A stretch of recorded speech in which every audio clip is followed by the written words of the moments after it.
कृष्णा हरे हरे हरे रामा राम राम हरे हरे हरे कृष्णा कृष्णा कृष्णा हरे हरे हरे रामा राम राम हरे हरे हरे कृष्णा कृष्णा कृष्णा हरे हरे हरे राम राम राम हरे हरे மனித வாழ்க்கைக்கும் மிருக வாழ்க்கைக்கும் உள்ள வேறுபாடு.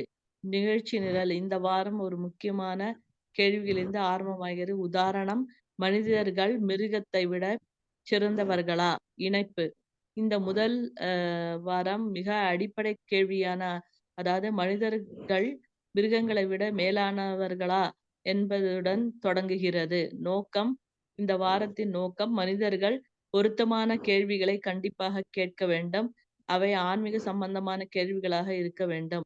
பௌதிக சம்பந்தமான கேள்விகள் அல்ல என்று பங்கேற்பாளர்களை புரிந்து கொள்ளச் செய்வதாகும். மேலும் மனிதனாகிய ஒருவன் கேட்க வேண்டிய ஒரு மிக முக்கியமான சில கேள்விகளை நாம் தருகிறோம். சிந்தனைக்குரிய கேள்வி. மற்றொரு பிறவி எடுக்க உங்களுக்கு சந்தர்ப்பம் கொடுக்கப்பட்டால் என்னவாக இருக்க ஆசைப்படுவீர்கள்? சுருக்கம். பங்கேற்பாளர்கள் வேறு இனத்தில் பிறப்பதை தேர்வு செய்யலாம் அல்லது வேறு குணங்களை பெற விரும்பலாம். இந்தியாவில் பெரும்பாலான மக்கள் மனிதனாகவே மீண்டும் பிறப்பதை தேர்வு செய்வார்கள். இந்த பகுதியின் இறுதியில் பக்தி விருக்ஷா சேவகர் அரிதான மனித பிறவியையும் உபயோகப்படுத்தப்படும் மனித வாழ்க்கையின் நோக்கத்தையும் வலியுறுத்தி முடிவு பெறச் செய்ய வேண்டும். முக்கிய விவரங்கள். மனிதர்கள் மற்றும் விலங்குகளை நீங்கள் எவ்வாறு வேறுபடுத்துவீர்கள்?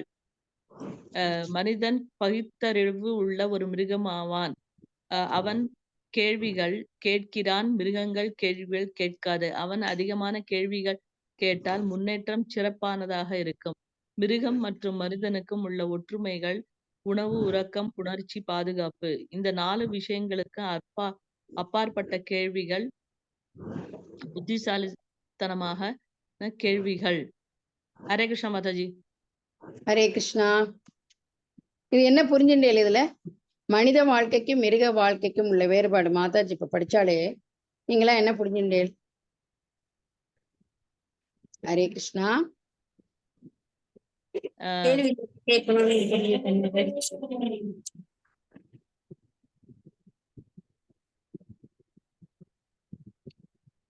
அதாவது இதுல என்ன முக்கியமானதுன்னா, மனிதர்கள் வாழ்க்கை முக்கியமா இல்ல விலங்குகள் முக்கியமா அப்படிங்கிற இத பத்தி இது நமக்கு யோசிக்க வைக்கிறது. யோசிக்க வைக்கிறது. அதாவது மனித வாழ்க்கைக்கும் மிருக வாழ்க்கைக்கும் என்ன வேறுபாடு, என்ன டிஃபரன்ஸ்? அதுவும் சாப்பிடுறது, நம்மளும் சாப்பிடுறோம். அதுவும் நான் வந்து மத்த வாழ்க்கை பயந்துட்டு தற்காத்துக்கிறது, நம்மளும் தற்காத்து.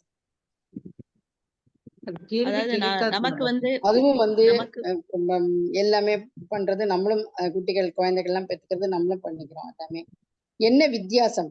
அதற்கும் மனித வாழ்க்கைக்கும் மிருக வாழ்க்கைக்கும் உள்ள வேறுபாடு என்ன? What is the difference between? அதிகமா கேள்வி கேட்க தெரியும். கேள்வி கேட்க தெரியாது மாதாஜி. ஹரே கிருஷ்ணா. நம்மளுக்கு அதிகமா இத பத்தி என்ன கேள்விகளை படிச்சோம் நம்ம.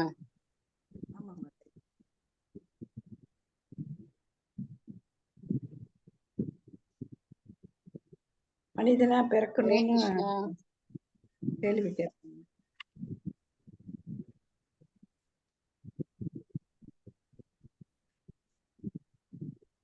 ஹரே கிருஷ்ணா. ஹரே கிருஷ்ணா மாதாஜி. எனக்கு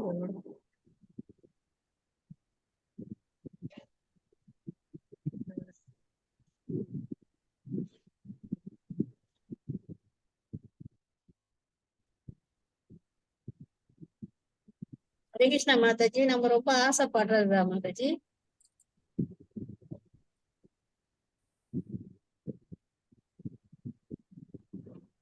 ஹரே கிருஷ்ணா.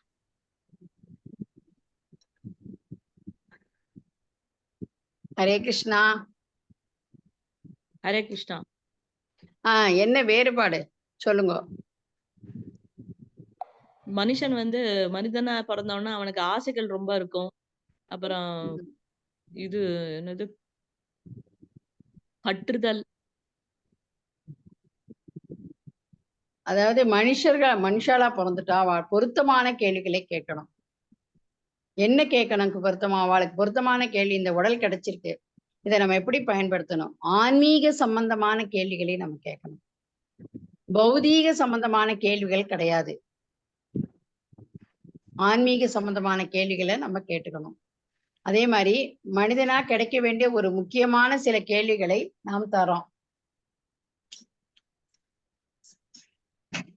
கேட்கிறோம். சிந்தனைக்குள்ள கேள்வி: மற்றொரு பிறவி எடுக்க உங்களுக்கு ஒரு சந்தர்ப்பம் கொடுக்கப்பட்டால் என்னவாக இருக்க ஆசைப்படுவீங்க நீங்க? இப்ப மனித பிறவி கிடைச்சிருக்கு, விட்டுடுங்க. இன்னொரு சந்தர்ப்பம் தரேன், உங்களுக்கு என்னவா இருக்கணும்னு நீங்க ஆசைப்படுவீங்க?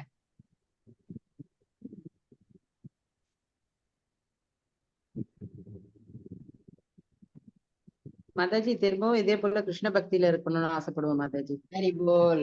ஹரே கிருஷ்ணா ஹரே கிருஷ்ணா கிருஷ்ண கிருஷ்ண ஹரே ஹரே, ஹரே ராம் ராம் ராம் ஹரே ஹரே. அதே மாதிரி என்ன செய்வோம் அப்படின்னா, நம்மலாம் பங்கேற்பவர்கள் வேறு இனத்தில் பிறப்பதை தேர்வு செய்யலாம்.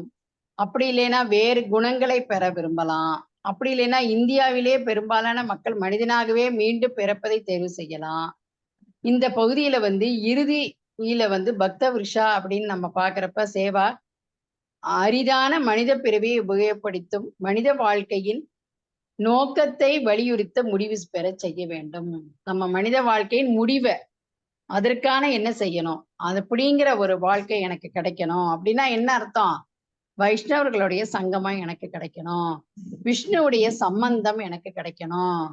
சம்பந்தம் அபித்யேய அப்படின்னு படிப்போம் நம்ம பாகவதத்துல. எடுத்த உடனே முதல் ஸ்லோகமே ஜென்மாதி அஸ்யத யாகிதரத ஸ்தேனே பிரம்ம ஹிருதாய ஆதி கவையே முஹ்யந்தி எச்சூரையக தேஜோ வாரி மிருதாம் வினிமயோ அப்படின்னு நம்ம பாகவதத்துல முதல் ஸ்லோகத்திலே எல்லாமே அடங்கிட்டது. அதுல நம்ம படிப்போம். அப்படி எப்படி என்ன மாதிரி நோக்கமா இருக்கணும் நம்ம அப்படிங்கிற மாதிரி படிப்போம். அதே மாதிரி அடுத்த இது படிங்கோ, அடுத்த இது சுருக்கம் படிங்கோ.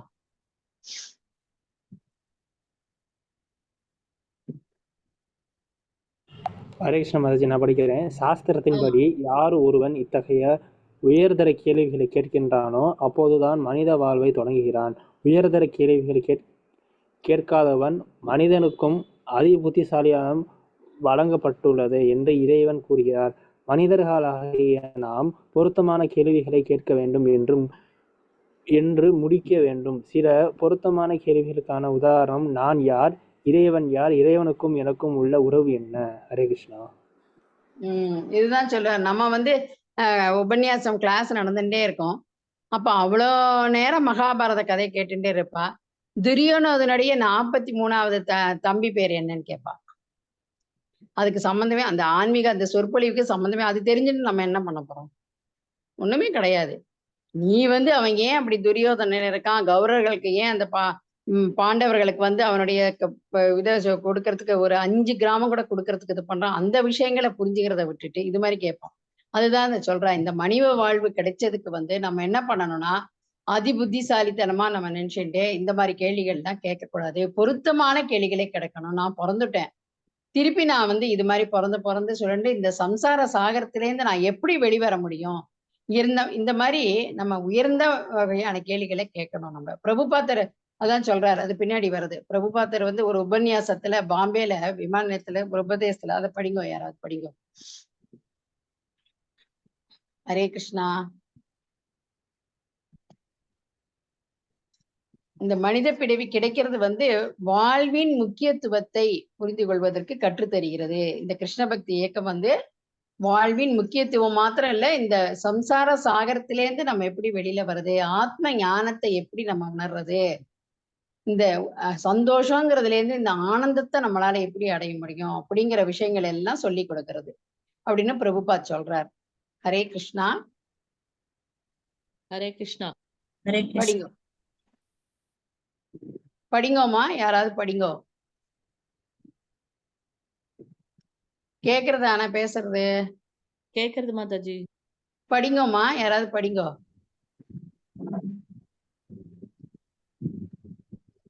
நான் படிக்கட்டா மாதாஜி? படிங்கோமா, படிங்கோ. ஓகே. ஸ்ரீல பிரபுபாத உபன்யாசம் பாம்பே விமான நிலையத்தில் 26 அக்டோபர் 1973 அன்று நடந்த உரையாடலில் இருந்து ஸ்ரீல பிரபுபாதா வந்து என்ன பேசுறாங்கன்னு போட்டிருக்கு. எனவே நமது கிருஷ்ண பக்தி இயக்கம் மக்களுக்கு வாழ்வின் முக்கியத்துவத்தை பற்றி புரிந்து கொள்வதற்கு கற்றுத்தருகிறது. தற்போதைய நவீன கல்வி முறை மற்றும் நாகரிகம் மிகவும் தரம் தாழ்ந்து விட்டதால் மக்கள் வாழ்வின் முக்கியத்துவத்தை மறந்துவிட்டனர். பொதுவாக இந்த ஜட உலகில் ஒவ்வொருவரும் வாழ்வின் மதிப்பை மறந்தவர்களாக உள்ளனர். ஆனால் மனித வாழ்வின் முக்கியத்துவத்தை தூண்டுவதற்கான ஒரு சந்தர்ப்பமாகும். உண்மையை புரிந்து கொள்ள உதவுகிறது. ஸ்ரீமத் பாகவதம் கூறுகிறது, பிரபாவாஸ் தவத் அப்போத ஜாதோ யாவான் ந ஜிஞ்ஞாசத ஆத்மா தத்வம். நீண்ட நாட்களாக தன்னிலையை அறியும் உணர்வுக்கு ஒருவன் விழித்து எழவில்லை எனில் முட்டாள் ஜீவன் செய்யும் எல்லா செயலுமே தோல்வியில் தான் முடியும். இந்த தோல்வி கீழ்நிலை ஜீவனின் வாழ்விலும் நிகழ்ந்து கொண்டிருக்கிறது. ஏனெனில் வாழ்வின் மதிப்பை பற்றி அவைகளால் புரிந்து கொள்ள முடியாது. ஆனால் இந்த மனித வாழ்வில் இருந்த போதிலும் அதே தோல்வி தொடர்ந்தால் அது மிகுந்த ஒரு நிமிஷம் நீண்ட நாட்களாக தன்னிலை அறியும் உணர்வுக்கு ஒருவன் விழித்து எழவில்லை எனில் முட்டாள் ஜீவன் செய்யும் எல்லா செயலுமே தோல்வியில் தான் முடியும். இந்த தோல்வி கீழ்நிலை ஜீவனின் வாழ்விலும் நிகழ்ந்து கொண்டிருக்கின்றது. ஏனெனில் வாழ்வின் மதிப்பை பற்றி அவைகளால் புரிந்து கொள்ள முடியாது. ஆனால் இந்த மனித வாழ்வில் இருந்த போதிலும் அதே தோல்வி தொடர்ந்தால் அது மிக நல்ல நாகரிகம் ஆகாது. அது கிட்டத்தட்ட விலங்கு நாகரிகமாகும். ஆகார நித்ர பயமைத்துனாம்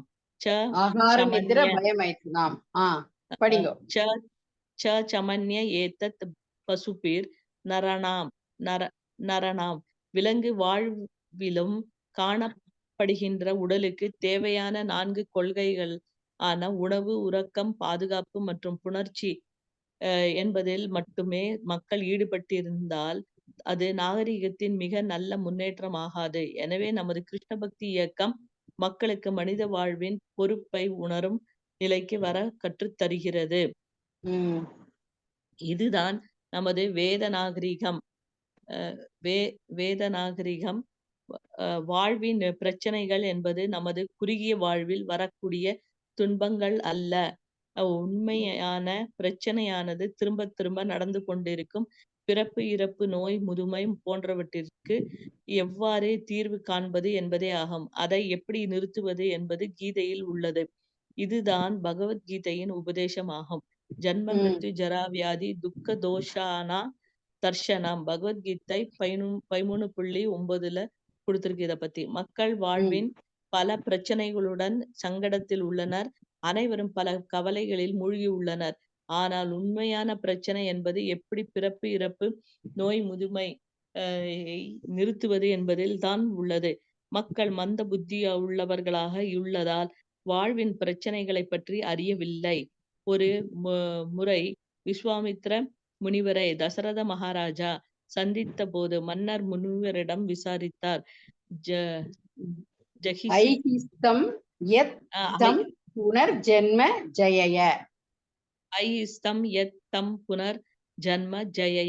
மரணத்தை வெற்றி கொள்ள தாங்கள் எடுத்துள்ள முயற்சி எந்நிலையில் உள்ளது. மரணத்தை வெற்றி கொள்ள தாங்கள் எடுத்துள்ள முயற்சி என் நிலையில் உள்ளது. அதில் ஏதும் தடைகள் உள்ளதா? இவ்வாறு கேட்பதுதான் வேத கலாச்சாரம். எப்படி பிறப்பு, இறப்பு, நோய், முதுமையை ஃபர்தரா இல்லையே மாதாஜி ஸ்கிரிப்ட்ல படிங்க. ஹரே கிருஷ்ணா.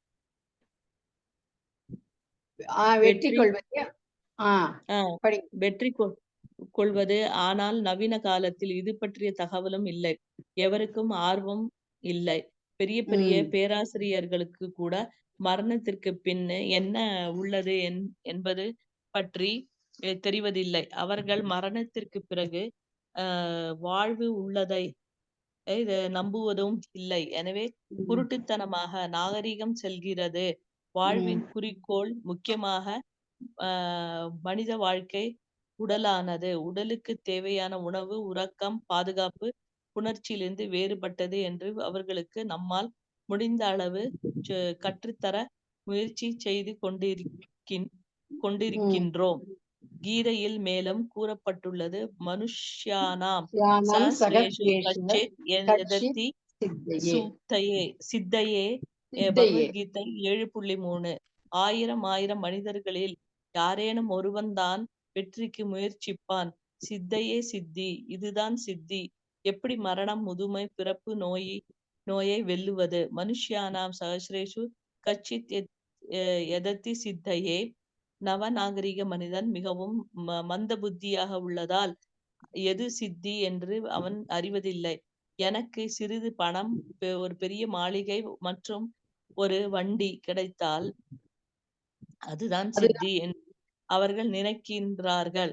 ஆனால் அது சித்தி அல்ல. உங்களுக்கு சிறந்த குடும்பம், மாளிகை, வண்டி சில வருடங்கள் வரை கிடைக்கலாம். எந்த நேரத்திலும் நீங்கள் செய்யும் ஏற்பாடுகள் முடிவடையப்பட்டு நீங்கள் வேறு உடலை ஏற்க நேரிடும். நீங்கள் அதை அறிய முடியாது.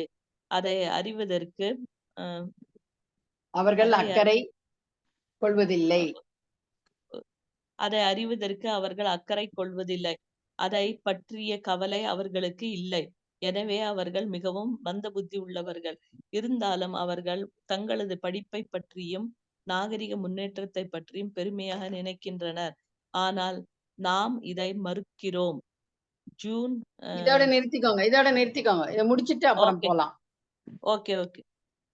ஏன்னா எல்லாத்தையும் மைண்ட்ல இது பண்ண முடியாது. என்ன புரிஞ்சுட்டேன்? இப்ப என்ன இது படிச்சதுல இப்ப நீங்க என்ன புரிஞ்சுட்டேன்? ஆளுக்கு ஒரு பாயிண்ட் சொல்லுங்க பாக்கலாம்.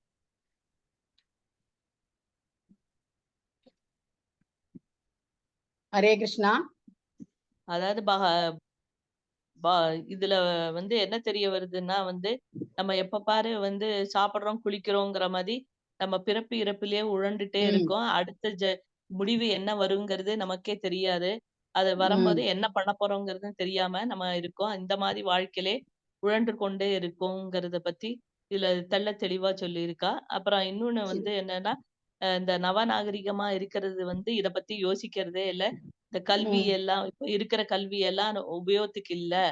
நம்ம வாழ்க்கைக்கு எது தேவையோ அதுதான் தெரிஞ்சுக்கணும் ஒழிய இது வாழ்க்கைக்கு நமக்கு உதவி பண்ண போறது இல்ல. அப்புறம் கடைசி இதுலயும் நம்ம வாழ்க்கையை முடிக்கிறச்ச நமக்கு எது பிரயோஜனமும் இல்லாம நம்ம முட்டாள் ஜீவன் செய்யும் எல்லா செயலுமே தோல்வியில தான் முடியும் அப்படின்னு இதுல சொல்றா. ஹரி போல். ஹரே கிருஷ்ணா. நைஸ் மாதாஜி. வேற யாராவது? ஹரே கிருஷ்ண ஹரே கிருஷ்ண கிருஷ்ண கிருஷ்ண ஹரே ஹரே, ஹரே ராம் ராம் ராம் ஹரே ஹரே. வேற யாராவது? ஹரே கிருஷ்ணா மாதம் சொல்லுங்கம்மா.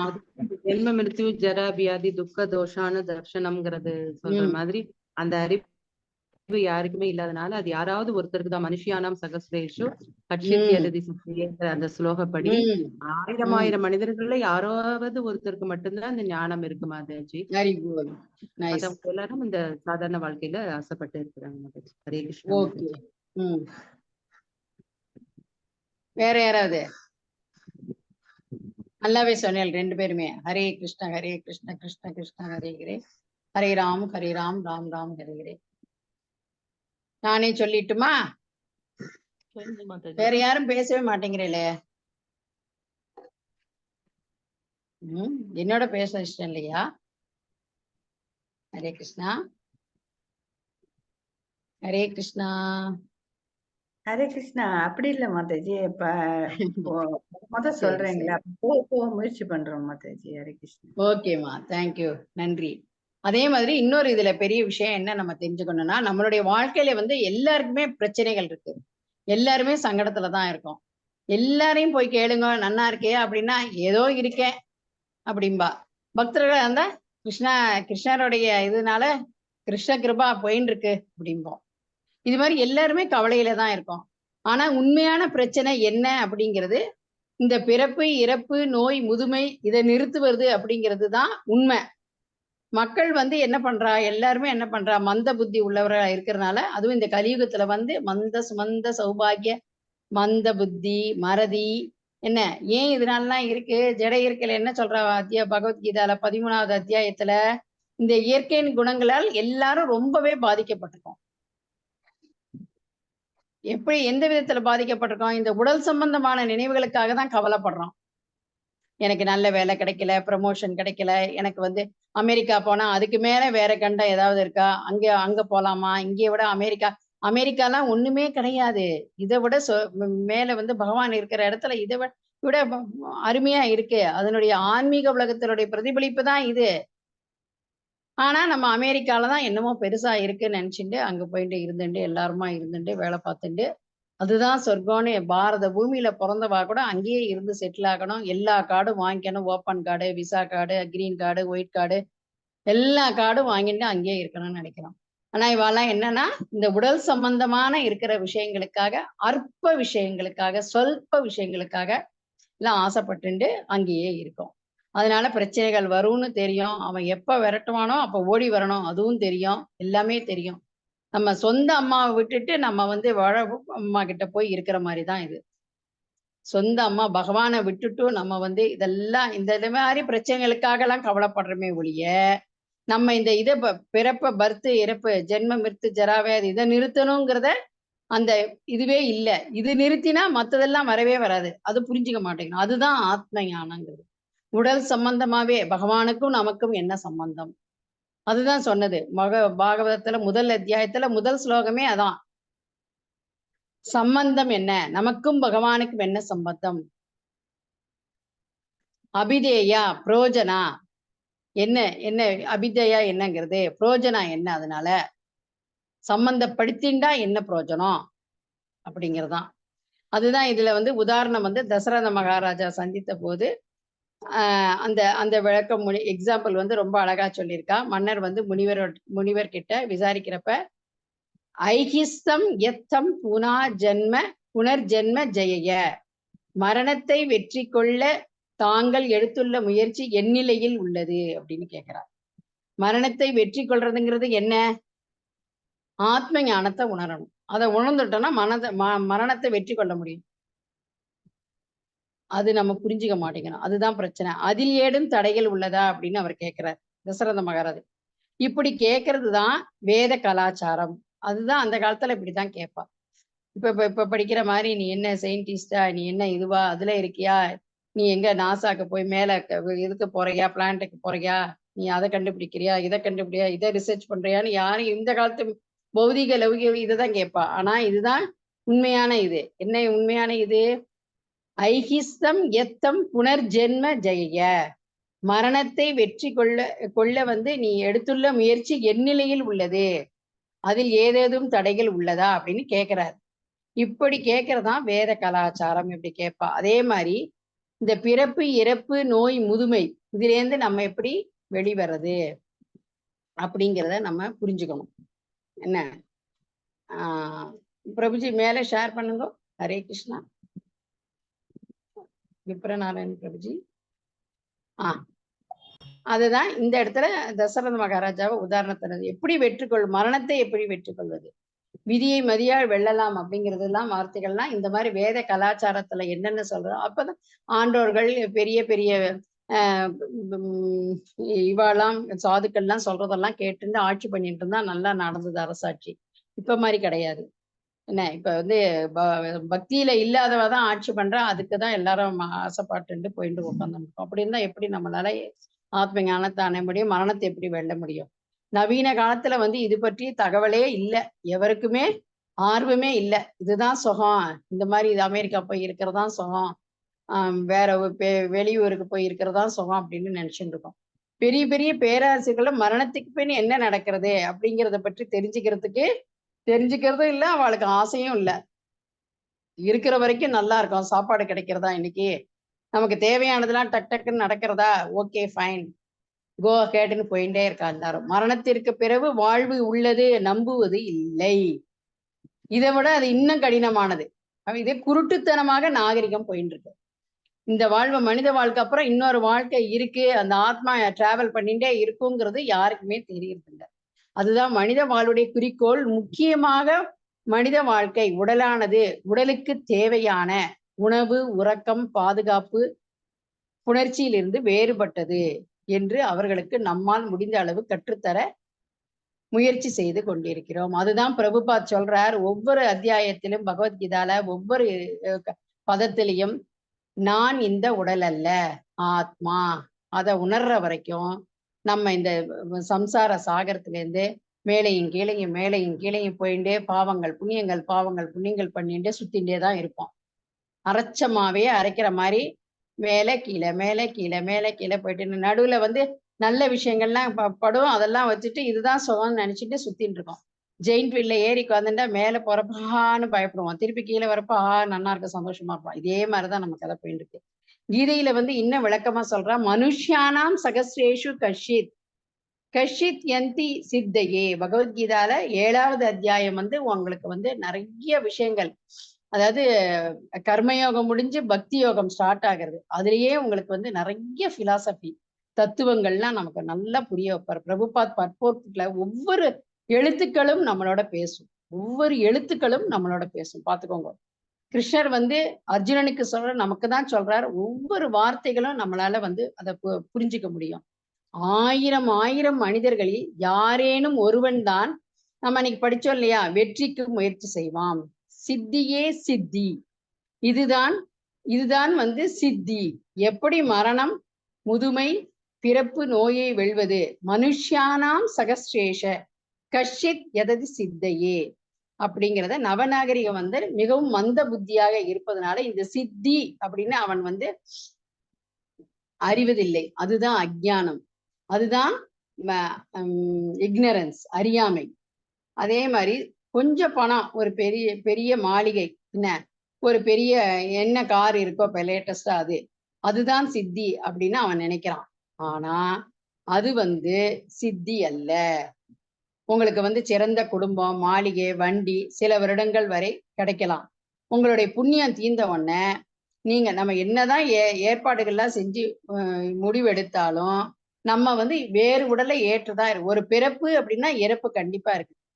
நம்ம வருத்தமே படக்கூடாது. இவாளுக்கு இவாதான் இவ்வளவுதான் ஆயுசு, அவளுடைய புண்ணியம் முடிஞ்செடுத்து இப்ப திருப்பி அங்க போயிட்டு என்னென்ன புண்ணியம் எல்லாம் இப்ப பண்ணியிருக்காளோ திருப்பி அங்க போவோம். திருப்பி அதே மாதிரி அந்த ஆன்மா எப்படி வந்து ஆகுதி பண்றான்னு படிச்சோம் இல்லையா, அதே மாதிரிதான் இறங்கி வருவோம். திருப்பி கொஞ்ச நாள் எந்த செயலும் இல்லாம இருப்போம். ரெஸ்ட், நமக்கு இந்த ஆத்மாவுக்கு ரெஸ்ட். அதுக்கப்புறம் திருப்பி ரொட்டேஷனா கீழே வர்றது, மேல வர்றது, கீழே வர்றது, மேல வர்றது, இதேதான் நடந்துட்டு இருக்கு. இதைதான் நம்ம புரிஞ்சுக்கணும். நான் இந்த உடல் அல்ல, இது ஆத்மாவை தான் நம்ம உணரணும். ஆத்மாவுக்காக தான் நம்ம ஆசை, அது ஆத்மா பகவான் சம்பந்தமா நம்ம ஆசைப்படணும். அப்பதான் இந்த மாதிரி சம்சார சாகரத்துல கஷ்டப்பட்டு அவஸ்தைப்படாம எந்த விதமான கவலையும் இல்லாம எப்போதுமே ஆனந்தமா இருக்கலாம் அப்படிங்கிறத நம்ம புரிஞ்சுக்க முடியும். இந்த படிப்பை வந்து நவநாகரிக முன்னேற்றத்தை பெருமையாக நினைக்கிறார்கள். இந்த படிப்பை பத்தி தெரிஞ்சுக்கணும்னு யாருமே ஆசைப்படுறது இல்லை. அதனாலதான் கஷ்டப்பட்டுட்டே இருக்கா. இது இப்படியே தொடரும். நம்ம சீரியல் பாக்குறோம்ல, அது மாதிரிதான். என்னதான் எடுத்து சொன்னாலும் அவளுக்கு அந்த சுகிருதி இருந்தாதான், ஏதாவது ஒரு பக்தி தொண்டு கொஞ்சமாவது ஏதாவது ஒரு ஜென்மத்தை எத்தனையோ பிரிவுகள் எடுத்து வந்திருக்கோம். அந்த ஆத்மா ஆகுதி படிக்கிறப்ப நம்ம தெரிஞ்சிட்டோமா இல்லையா,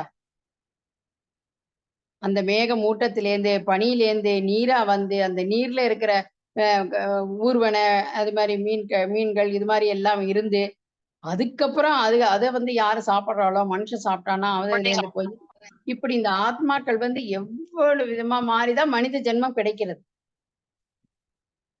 அதை நம்ம நல்லா புரிஞ்சுக்கணும். அதை விட்டுட்டு நம்ம வந்து நான் கவலையா இருக்கேன், எனக்கு எப்போதுமே கவலை, எனக்கு எப்போதுமே பிரச்சனை அப்படின்னா பிரச்சனைக்கு விடை உன்கிட்டதான் இருக்கு. உன்கிட்டயே பகவான் அந்தரியாமையா இருக்க. அதை விட்டுட்டு நீ ஊரெல்லாம் மகிழ்ச்சியா ஆனந்தத்தை தேடிட்டு பிரச்சனைக்கு பதில் தேடின்னு இருக்க. உன் கையில தான் பகவான் எல்லாமே பூட்டு சாவி எல்லாமே உங்ககிட்ட கொடுத்துட்டார். நம்ம அதை திறந்துட்டு உள்ள போக தெரியலன்னா என்ன பண்றோம்? இதுதான் இந்த விஷயம். இந்த இந்த இதுல வந்து நம்ம இன்னைக்கு பார்த்திருக்கோம். ஒருவன் மனுஷன் வந்து வாழ்வை வெற்றி கொள்வது, மரணத்தை எப்படி வெற்றி கொள்வது அப்படின்னு தெரிஞ்சுக்கணும். அப்படின்னா ஒரு ஜனனம் அப்படின்னா கண்டிப்பா அந்த மரணம் இருக்கும். அதை நம்மலாம் தெரிஞ்சுக்கணும், புரிஞ்சுக்கணும். இந்த உடலுக்காக வருத்தப்படக்கூடாது. இந்த உடல் கஷ்டப்படுறதே, வேறு உடலுக்கு மாற்றப்படுகிறதே சந்தோஷப்படணும். அதனால நம்ம இதெல்லாம் புரிஞ்சுக்கணும். அப்படின்னா இந்த கவலையே இல்லாம நிம்மதியா இருக்கணும், எந்த விதமான பிரச்சனைகளும் இருக்கக்கூடாது, இந்த சம்சார சாகரத்திலேருந்து நகரணும். அப்படின்னா அதற்கு ஒரே ஒரு வழி என்ன அப்படின்னா, நம்ம வந்து 1000 மனிதர்களில் வந்து யாரேனும் ஒருத்தருக்கு தான் இந்த சித்தி கிடைக்கும்னு போட்டிருக்கா. அந்த ஒருத்தர் நம்மளா இருக்கணும்னு நினைச்சுட்டு இந்த விஷயத்துல நம்ம செல்ஃபிஷா இருந்துட்டு நம்ம ஃபர்தரா மேல வந்து போறதுக்கு முயற்சி செய்யணும். இது வரைக்கும் படிச்சதுல இந்த ஸ்லோகத்துல என்னென்ன டவுட்ஸ் இருக்கோ பாருங்க, எனக்கு தெரிஞ்சதுன்னா நான் உங்களோட ஷேர் பண்ணிக்கிறேன். இல்லையா நீங்க வேற ஏதாவது கருத்துக்கள் சொல்ல விரும்பினேன்னா சொல்லுங்க. ஹரே கிருஷ்ணா.